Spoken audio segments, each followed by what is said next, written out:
Good morning बच्चों। आज मैं आपको 10th क्लास के मैथ की एक्सरसाइज 6.4 का क्वेश्चन 5 कराऊंगा। क्वेश्चन 5 दे रखा है बच्चों में कि एक त्रिभुज ABC की भुजाओं AB, BC और CA के मध्य बिंदु क्रमशः D, E और F हैं। त्रिभुज DEF और त्रिभुज ABC के क्षेत्रफलों का अनुपात ज्ञात कीजिए। एक त्रिभुज दे रखा है हमें ABC, जिसके मध्य बिंदु AB का मध्य बिंदु है D और BC का मध्य बिंदु AB का मध्य बिंदु D है, BC का मध्य बिंदु है E और CA का मध्य बिंदु है F। हमें क्या करना है कि त्रिभुज DEF और ABC के क्षेत्रफलों का अनुपात ज्ञात करना है। तो चलिए चित्र बनाकर इसे हम सॉल्व करते हैं। तो हमने चित्र बना लिया है ABC, त्रिभुज बना लिया हमने। अब भुजा AB का मध्य बिंदु है D और BC का मध्य बिंदु है E और AC का मध्य बिंदु है हमारा F। तो हमने इन बिंदुओं को आपस में मिला लिया DE, EF और FD। तो इस प्रकार भी एक त्रिभुज प्राप्त हुआ हमें DEF। तो हम यहाँ में लिखेंगे हम कि हमें क्या दिया है सवाल में कि त्रिभुज ABC की भुजाओं AB, BC व CA के मध्य बिंदु क्रमशः D, E तथा F हैं और हमें सिद्ध करना है कि एरिया ऑफ त्रिभुज DEF अपॉन एरिया ऑफ त्रिभुज ABC, यानी DEF और ABC का हमें क्या करना है, अनुपात ज्ञात करना है।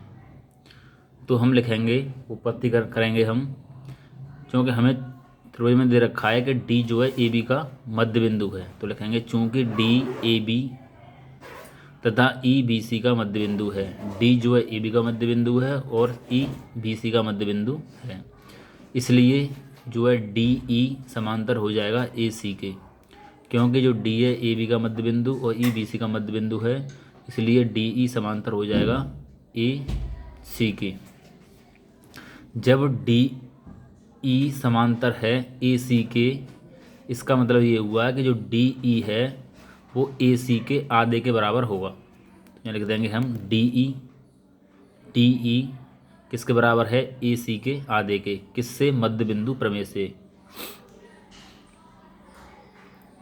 इसी तरीके से जैसे हमने DE को AC के आधे के बराबर दिखाया है, इसी प्रकार से हम क्या करेंगे कि जैसे DE आधा है AC का, इसी तरीके से EF आधा हो जाएगा AB का और FD आधा होगा BC का। तो ये लिखेंगे हम इसी प्रकार EF बराबर है AB के आधे के तथा DF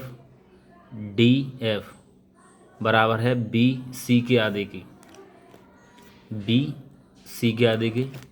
और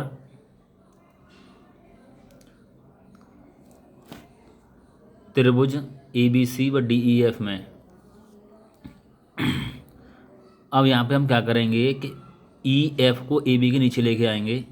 तो क्या होगा कि 2 पहुँचेगा ऊपर और 1 आ जाएगा नीचे, यानी AB अपॉन EF बराबर होगा 2/1। EF को लेके आएंगे AB के नीचे, तो AB अपॉन EF 2 पहुँचा देंगे ऊपर, क्योंकि भाग में दे रखा है, और 1 आ जाएगा इसके नीचे। तो AB अपॉन EF बराबर हो जाएगा 2/1। इसी तरीके से हम DE को इसके नीचे लेके आएंगे AC के, तो AC अपॉन DF बराबर क्या हो जाएगा, 2 इधर पहुँच जाएगा ऊपर, 1 आ जाएगा नीचे। तो AC अपॉन DF बराबर हो जाएगा 2/1। इसी तरीके से BC के नीचे ले आएंगे हम DF को, और 2 पहुँच जाएगा ऊपर और 1 आ जाएगा नीचे इसके। तो BC अपॉन DF बराबर हो जाएगा 2/1। यानी तीनों जो भुजाएं हैं उनका अनुपात कितना आ जाएगा, 2/1। तो हमने यहाँ पे लिख दिया है त्रिभुज ABC व DEF में AB अपॉन EF, यानी AB अपॉन EF का मान भी कितना आ जाएगा, 2/1। और BC अपॉन DF बराबर कितना आ जाएगा, 2/1। और AC अपॉन DE इसका भी मान कितना आ जाएगा, 2/1। AC लिख दो चाहे CA लिख दो। तो तीनों भुजाओं का जो अनुपात आया है वो 2/1 आया है। तीनों भुजाएं कैसी हैं, एक ही अनुपात में हैं, या ऐसे भी कह सकते हैं कि समानुपात में हैं। तो तीनों भुजाओं का अनुपात कैसा आया है? समान आया है। त्रिभुज कौन से में? ए बी सी में और डी ई एफ में। त्रिभुज ए बी सी और डी ई एफ में तीनों भुजाओं का अनुपात यानी ए सी अपॉन डी ई, ए सी अपॉन डी ई, ये तीनों भुजाओं का अनुपात कैसा समान आया है? बराबर आया है, ई के अनुपात आया है। इसका मतलब है कि त्रिभुज ए बी सी और डी ई एफ कैसे होंगे? समरूप होंगे। तो यहाँ पर हमने लिख लिया कौन से नियम से? एस एस समरूपता नियम से, यानी एस एस का मतलब भुजा भुजा भुजा समरूपता नियम से। अगर किसी एक त्रिभुज की तीनों भुजाएं दूसरे त्रिभुज की तीनों भुजाओं के कैसे हों? एक ही अनुपात में हों, समान अनुपात में हों, तो त्रिभुज कैसे होते हैं? समरूप। तो एस एस एस समरूपता नियम से त्रिभुज ए बी सी समरूप होगा त्रिभुज ई एफ डी के। जब दोनों त्रिभुज क्या हैं? समरूप हैं तो उनके क्षेत्रफल भी कैसे होंगे? एक ही अनुपात में। तो उनके क्षेत्रफलों का जो अनुपात होगा वो उसकी संगत भुजाओं के बराबर, संगत भुजाओं के वर्ग के बराबर होगा। जब दो त्रिभुज समरूप होते हैं तो उनके क्षेत्रफलों का जो अनुपात होता है वो उनकी संगत भुजाओं के वर्ग के बराबर होता है। तो त्रिभुज ई एफ डी या डी ई एफ का अनुपात अपॉन ए बी सी, तो हम जो डी ई एफ लिखा है उसको हम ई एफ डी भी लिख सकते हैं। डी ई एफ को त्रिभुज दे रखा है डी ई एफ, तो इसे हमने लिख दिया ई एफ डी अपॉन त्रिभुज ए बी सी। अब त्रिभुज ई एफ डी की भुजा ई एफ और त्रिभुज ए बी सी की भुजा ए बी की दोनों संगत भुजाएं। त्रिभुज ई एफ डी की भुजा ई एफ जो है वो संगत है किसके? ए बी सी की भुजा ए बी के, यानी ए बी और ई एफ, ए बी और ई एफ, यानी त्रिभुज ए बी सी की भुजा जो ए बी है वो किसकी संगत है? त्रिभुज डी ई एफ की भुजा ई एफ के क्या है? संगत है। तो हमने क्या है इसको अनुपात में ले लिया E F upon A B, यानी कि त्रिभुज